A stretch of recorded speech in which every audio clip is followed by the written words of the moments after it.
വിഷു ഉത്സവം ആഘോഷിക്കുന്നതിൻ്റെ പ്രാധാന്യം. കേരളത്തിലെ തദ്ദേശീയർ വിഷു ആഘോഷിക്കുന്നത് വർണ്ണാഭമായ ആചാരങ്ങളോടെയാണ്. ഈ ഉത്സവം സമൃദ്ധിയെ സൂചിപ്പിക്കുന്നു, വിളവെടുപ്പിൻ്റെ ഉത്സവവുമാണ്. വിഷുദിനത്തിൽ സൂര്യൻ മേടം രാശിയിൽ പ്രവേശിക്കുമ്പോൾ പകലും രാത്രിയും തുല്യമായിരിക്കും. വിഷു ഉത്സവത്തിൻ്റെ പ്രാധാന്യം ശരിയായ തുടക്കം കുറിക്കുക എന്നതാണ്. ശ്രീകൃഷ്ണൻ ഈ ദിവസം നരകാസുരനെ വധിച്ചു എന്നതാണ് പുരാണത്തിലെ പ്രാധാന്യം. അതിനാൽ വിഷു ഉത്സവത്തിൻ്റെ കാരണം ഈ വിജയത്തിൻ്റെ ആഘോഷമാണ്. നല്ല വിളവെടുപ്പ് സാധാരണക്കാർക്ക് സന്തോഷം നൽകുന്നു, അതായത് അവരുടെ കളപ്പുരകൾ നിറയുമെന്നാണ്. വരാനിരിക്കുന്ന നല്ലതും സമൃദ്ധവുമായ ഒരു വർഷത്തിനായി പ്രാർത്ഥിക്കുന്നതിനാണ് വിഷു ആഘോഷിക്കുന്നത്.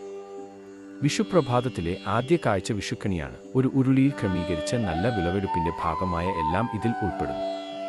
പച്ചക്കറികൾ, പഴങ്ങൾ, പ്രത്യേകിച്ച് ചക്ക, വെള്ളരി, മാങ്ങ, പകുതി മുറിച്ച തേങ്ങ, ഗ്ലാസ് നിറച്ച അരി, പരമ്പരാഗത കേരള വസ്ത്രമായ സെറ്റ് മുണ്ട്, വെറ്റില, ലോഹക്കണ്ണാടി, തേങ്ങ, വിഷ്ണുവിൻ്റെ പ്രതിച്ഛായയ്ക്ക് മുന്നിൽ ക്രമീകരിച്ച സ്വർണ്ണ നാണയങ്ങൾ എന്നിവ ഉരുളിയിൽ അടങ്ങിയിരിക്കുന്നു. വിഷുവിൻ്റെ പ്രധാന ഘടകം കുടുംബത്തിനുള്ളിലെ ബന്ധത്തെക്കുറിച്ചാണ്. സദ്യ വിരുന്ന് കുടുംബം മുഴുവനും കഴിക്കുകയും അംഗങ്ങൾ തമ്മിലുള്ള ഒത്തുചേരൽ നടക്കുകയും ചെയ്യുന്നു. മുതിർന്നവർ ഇളയവർക്ക് പണം നൽകുന്നത് ഭാഗ്യവും സമൃദ്ധിയും കൊണ്ടുവരുമെന്ന് വിശ്വസിക്കപ്പെടുന്നു.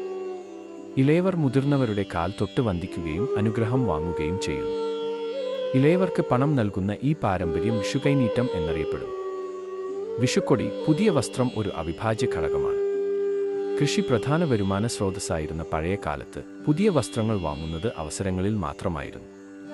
ഇന്ന് സാഹചര്യങ്ങൾ മാറിയിട്ടും വിഷുവിന് പുതിയ വസ്ത്രങ്ങൾ വാങ്ങുന്ന പാരമ്പര്യം ഇപ്പോഴും നിലനിൽക്കുന്നു. ദീപാവലിയേക്കാൾ കൂടുതൽ തവണ വിഷുവിൽ പടക്കങ്ങൾ ഉപയോഗിക്കുന്നു. ഇത് ആസ്വദിക്കാൻ കുടുംബം മുഴുവൻ ഒത്തുകൂടുന്നു. അങ്ങനെ ബന്ധം കൂടുതൽ ശക്തമാകുന്നു. ദൈവത്തിൻ്റെ അനുഗ്രഹം തേടിയതിന് നന്ദി പറയുന്നതിനാണ് വിഷു എന്ന് പറയുന്നത്.